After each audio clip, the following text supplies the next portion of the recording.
The first thing my sister said wasn't hello, it was, "We don't feed extras." Then she slid a plain water glass toward my son while her girls waited for lobster platters.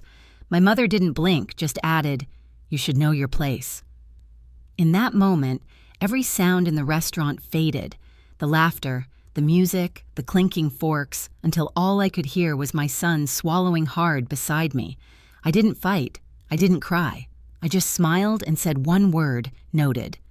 Before I tell you what happened when the chef arrived, tell me where are you watching from, and when you hear what came next, tell me what would you have done. Meridian was the kind of place people booked months in advance. The soft lighting, the ocean gray booths, the wine list that could pay a month's rent. My sister Camille had chosen it, calling it a perfect celebration for real achievements. Translation, her daughter's college acceptances. I said nothing, just confirmed we'd be there. Camille always liked to host. She said it made her feel generous, but what she really loved was the stage it gave her. Mom Evelyn thrived in that light too, watching her favorite daughter perform the part of success. I'd seen this play 100 times. My role was always the same, quiet, polite, disposable. Theo, my son, sat beside me, shoulders too big for his jacket hair falling into his eyes. He's 14, but still thinks kindness counts for something. He smiled at his cousins when we arrived, but they barely looked up from their phones. Ava and Riley, both 16, were mirror images and hair, perfect smiles. The kind of confidence that comes from being told the world already belongs to you. "Venus, you'll love this place," Camille said, glancing around the crowded dining room. "They have a chef who actually knows what he's doing." I could have told her that I'd trained that very chef, but instead I smiled. I'm sure he's great. The hostess led us to a corner booth with a clear view of the open kitchen.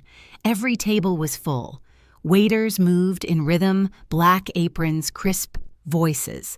It was my restaurant, though. No one at the table knew it yet. I'd designed the lighting, chosen the marble for the bar, built the menu from scratch. Tonight, I was just another guest pretending to fit in a family that had never left room for me. Mom took the head of the table, settling her reading glasses like a crown. "Let's make this night special," she said. "We're celebrating big accomplishments." Ava beamed. Riley leaned in, whispering to her sister about dorm choices. Theo stayed quiet, studying the menu, pretending not to notice that no one asked what he'd like. I tried to focus on him, not the tension. He'd grown so fast this year, his voice deeper, his hands almost as big as mine. I wanted him to see strength that wasn't loud, the kind that holds still until the right moment to move. When the waiter approached, Camille ordered the most expensive wine. "The twins will have lobster," she said, like it was tradition. Then glancing at me, "I hope that's okay." I nodded. "It's your dinner." She smiled sharp and thin. "Exactly." As the waiter walked away, I felt the same old current pulling tight around the table. Camille's vanity, Mom's silence, my restraint. The night wasn't about family. It was about hierarchy. And though no one knew it yet, it was about to change.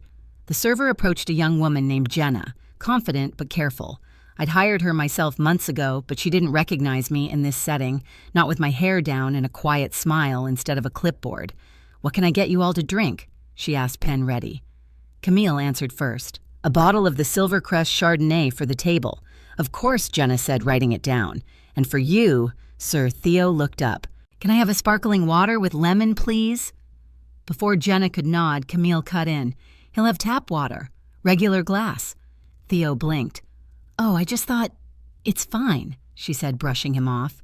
"Sparkling water is for guests of honor. Right, girls?"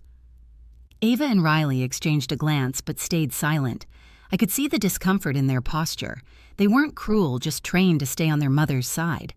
Jenna hesitated, her eyes flicking to me for confirmation. I gave a tiny nod. She wrote tap water and moved on. The air tightened. My mother filled the silence. "It's nice we're all together, even if some of us don't get to do this very often."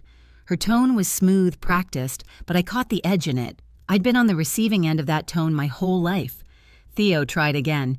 "Can I get the shrimp pasta? It looks really good." Camille didn't even look up from her menu. "That's a bit much for tonight." I met her eyes. "For what reason exactly?" She smiled like she was indulging a child. Venus, this dinner is about the twins' achievements.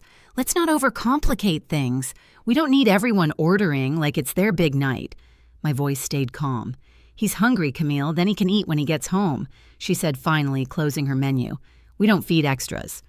For a second, no one breathed. The words landed like glass breaking.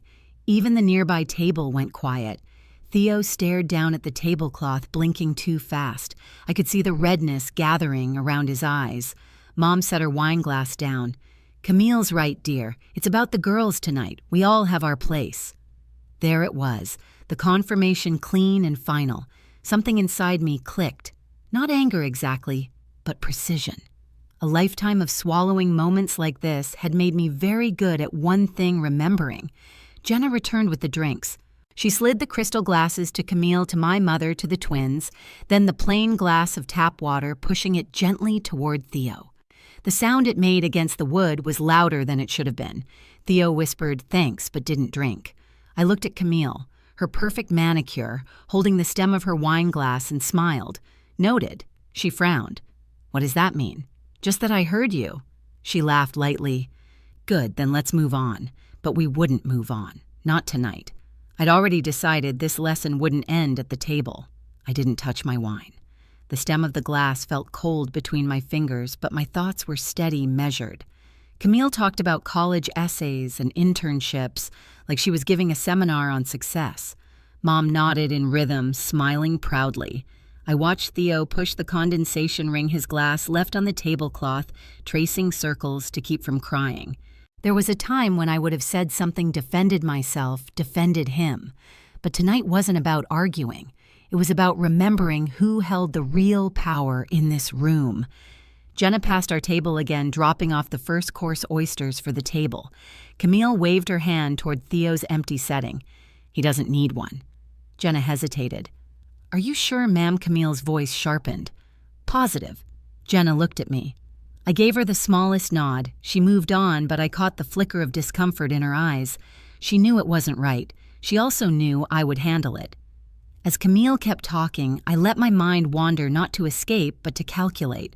I thought about the contracts in my office drawer, the payrolls, the staff I'd personally interviewed, including Jenna and Chef Marco. I thought about every late night I'd spent turning a failing kitchen into this thriving restaurant. It was almost funny, in a cruel way. Camille had chosen this place to make a statement. She just didn't realize whose name was on the deed. Theo leaned closer. Mom, can we leave? I shook my head slightly. Not yet. He looked confused. But I'm not. You will? I said softly. Just wait. His eyes searched mine, and something in him relaxed. Maybe he didn't understand, but he trusted me. The second course arrived: lobster platters for the twins, sea bass for Camille, scallops for Mom. Plates gleamed under the pendant light. The smell of butter and garlic filled the air. Camille clinked her glass. To success. To our girls, making us proud. Theo reached for his water. His hand trembled. I caught it under the table, steadying him. You're fine, I whispered. When I looked up again, Camille was watching me. You're quiet tonight, Venus. Everything okay? Perfect, I said, smiling. Good, she replied. It's just sometimes I worry you take things too personally. Not this time. She frowned, not sure what to do with my tone. Mom changed the subject, talking about summer homes and travel plans. I let the conversation wash over me. I was done listening. Jenna passed by again, and I caught her eye. I didn't say a word, just a subtle tilt of my head toward the kitchen. She nodded once, before disappearing through the swinging doors. I took a sip of water. The moment was coming, and when it did, it would be quiet, deliberate, and final. Camille leaned back, satisfied, her daughters laughing beside her. And I thought, let them laugh now, because when the chef arrives, no one will forget this dinner. When the chef arrived, I said later, the room went still. The kitchen door swung open and Chef Marco stepped out, wiping his hands on a white apron. He was a tall man with the kind of calm that made people listen before he even spoke. I saw the moment Camille realized something was off, Jenna following close behind him, her notepad clutched tightly like she was bracing for impact. Chef Marco, I called, my voice steady but clear enough for the tables nearby to hear. Could you join us for a moment? Camille froze mid-laugh. Venus, what are you? Just a quick introduction, I said. Marco approached the table. "Of course, ma'am. Is everything all right?" "Everything's fine," I said.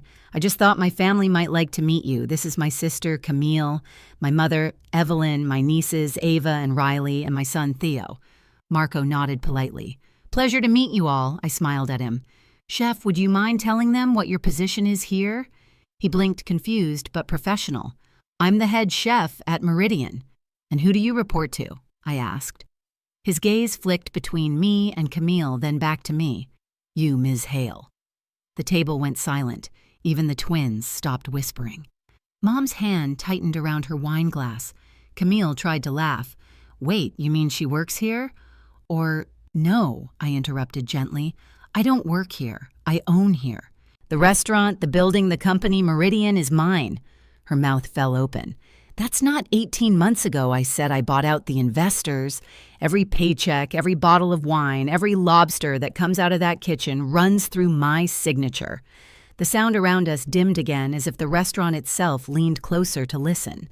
A nearby couple exchanged glances. Mom found her voice first. "Venus, dear, this isn't necessary, it is," I said, "because tonight you both decided to teach my son about knowing his place. So let's make sure we all understand exactly where we stand." Camille flushed red words, stumbling. "I didn't mean, you said we don't feed extras." I cut in, calm but sharp. "And then you told my employee not to serve my child. That wasn't a slip. That was you showing me who you are." Theo looked between us, eyes wide, unsure whether to feel vindicated or terrified. I placed my hand on his shoulder. "Don't worry," I said softly. "We're done being extras." I turned to Jenna. "Could you please bring my son a lobster platter, the one with truffle butter and the chef's off-menu special? Whatever you think he'll like best." Jenna nodded, her expression a mix of relief and pride. "Right away, Ms. Hale." "Thank you," I said, "and make sure to bring him the good glassware." Camille's voice cracked. "You're embarrassing us."